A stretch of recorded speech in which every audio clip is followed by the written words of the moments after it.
So, hitting them snowbanks with the DK2 Plow, this is part of the plow. The Curtis hitch, it's fine, for the most part.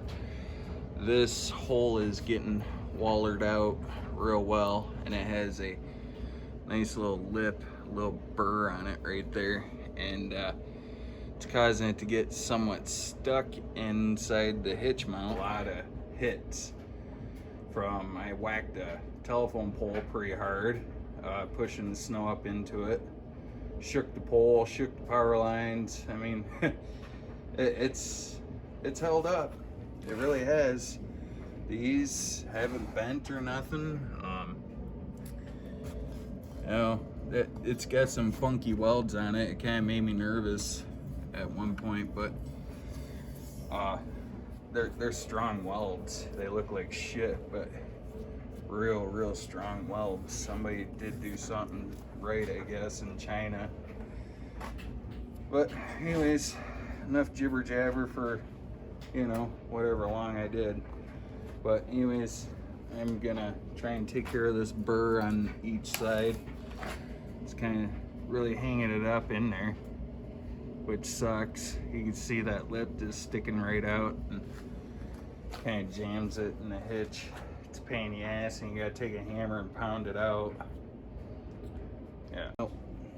I wallered out the holes, made them smoother, like on the angle here, so the cotter key and the pin don't get cut from it sliding in and out and slamming. Could shear that pin maybe, I don't know. Strong pin if it's only just bending this metal, or it's just real weak metal, but since I did that, and I want to try and keep it from rusting completely out, so I put that Loctite shit on there. You could spray it on rusted surfaces, just sand it a little bit, I guess, and take care of your surface rust for you, and you should be good to go. So I'm gonna let this sit in my basement overnight and dry. You know what else to do for it. I don't know how to make that hole tighter. I might have to fork out the $60 and get a replacement piece. I don't know yet. We'll see. DK2 Plow. Man, that thing is tough. That thing is tough. For what it is and what it's actually intended to be used for, it's got a thumbs up on durability. Stupid video short. It's nice and smooth now.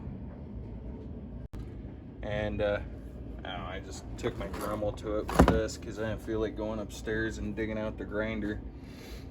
And it only took a few seconds with that polishing stone or grinding stone. I don't even know what the fuck that even is. There's no labels on nothing. It is what it is, but it does the trick for what I need it to do usually. Alright guys, yeah. Well, right away you'll notice that these little flag poles, they probably the #1 seller off the DK2 website. They like to break. Got Gorilla Tape on there right now. It's kind of holding it, giving it some flex. When it gets cold, it kind of doesn't hold it the greatest, so I'm gonna throw some super glue at the very bottom to hold the tape, and it'll still have its flex. This one kind of did the same, but it didn't fully break off all the way. Let's see. This part of the plow, those pins down there, they stretched. One of the cotter keys fell off to one of these pins on that side, so I had to shove a bolt through it. As you can see, I had to put a bolt through it. The plow was almost all the way down to the ground starting out. I adjusted it, tightened those boots up. Brought it up probably about that much more. These usually would use the wheels, but it don't make a lick of difference with the wheels on. It's just something else to get stuck in the snow and freeze. So I just leave the wheels up and I manhandle it on. As you can see, I've been neglecting the winch. I used to cover it. I used to be worried about it so damn much, but I'm actually giving her a whirl. Durability test for the win. We'll see what happens. Fairly cheap, so I left it hooked up without the safety chain on it, and I let it bounce a little bit. Not too much, but that nylon strap with its stitching, they did a good job. They really did. Probably this part down here underneath this is probably going to take the most abuse. I did have it slightly loose, but it was making me nervous, so I kind of tightened it up a little bit more. It still has some play in it, so hopefully that don't cut it, but we'll see what happens, eh? It's a durable little plow. I really do give it credit. And then from all the slamming in snowbanks and shit, you can see the toll it's taken on that. Where I brace it to this hitch, it's holding up better than the plow bracket that plugs into this and then that. So the Curtis hitch, the steel on this is by far better. It's holding up real well, even to the rust. I did try clear coating it. I'm gonna have to get my grinder inside there, and I'm gonna have to finish cleaning that up so it can plug in and out easier. The Nittos, they're not doing bad at all. I'm running them around 28 psi. Got my chicken brake is stick shift. Mud flats kind of help, especially with other drivers, but as you can see, I still get snow up in there. Not so much in the rear bumper anymore. They do help. If the tires weren't oversized, I would definitely get mud flaps for the front too next, but that's not gonna happen. But DK2 Plow, this series, it's a small boy, but it's a good plow. It's a real good plow. Haven't had no problems with this plow whatsoever. Usually these snowbanks are about as high as these trees right here. Well, these lilac bushes or whatever you want to call them. All our snow went to Texas, I think. I'm not sure, but we ain't got nowhere near the snow that we usually get. I forgot to put wood right there. I thought I did. And when I pushed it up in there, it broke one of my windows. You can see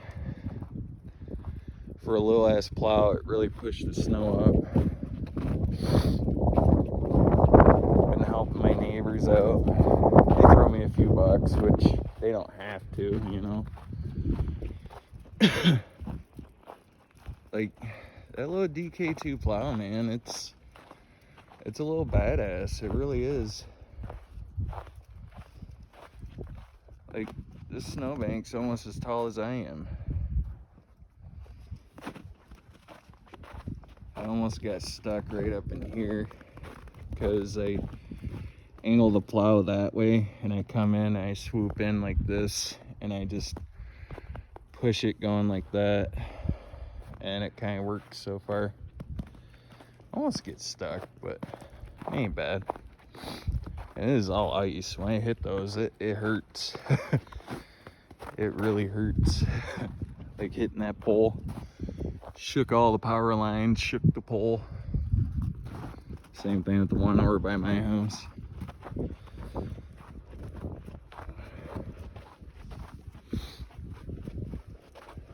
It doesn't do bad.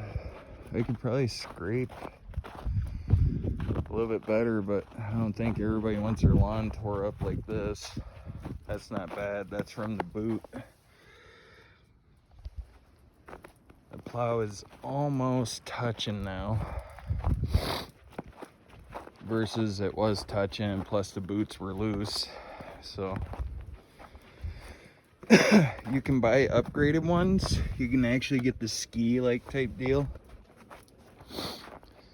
but those work just fine, guys.